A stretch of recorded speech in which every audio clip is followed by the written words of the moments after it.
probably have seen what's on the table here, right? What is on the table here? A cross. And do some of you know where this cross usually is?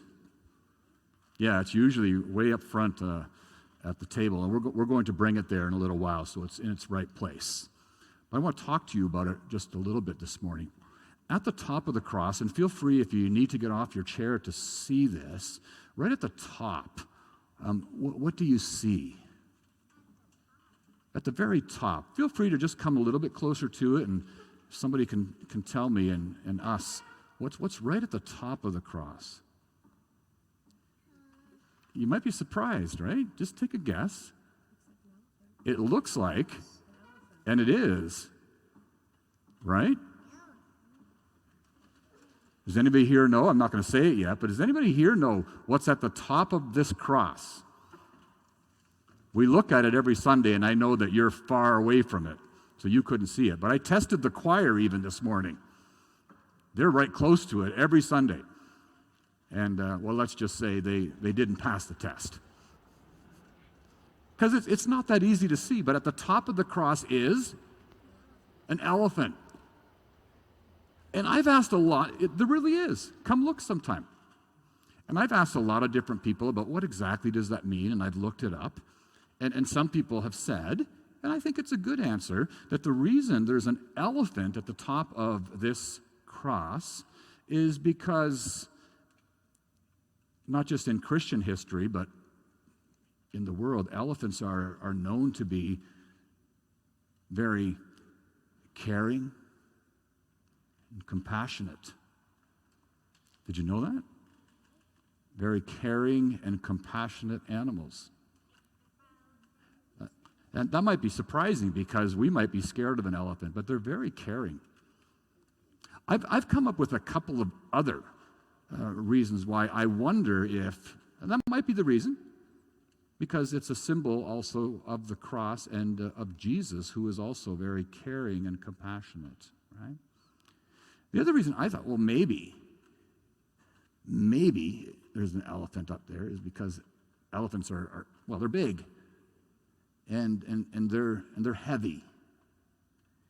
And when we think of the cross maybe too, maybe we should also think about how weighty and heavy the cross is, not only, but of what Jesus did on that cross. I sometimes think that. Does that make sense too? I'm good with the first definition, but I sometimes wonder if that. And then I have a third one. And I want to ask you if you've ever heard of the phrase, elephant in the room. Have you, some of you older people? What does it mean? The elephant in the room. Yeah, a very obvious difference or problem, and there's something else to it. When something's really obvious in the room or in our situation, but we do what with it? We ignore it, yeah. An elephant in the room. And maybe, I don't know, maybe the cross can also remind us of elephants in our room. Things, there aren't any in this room, yeah. But things that maybe are difficult, that we maybe at times don't want to talk about, but it might be good, and it might be better if we do.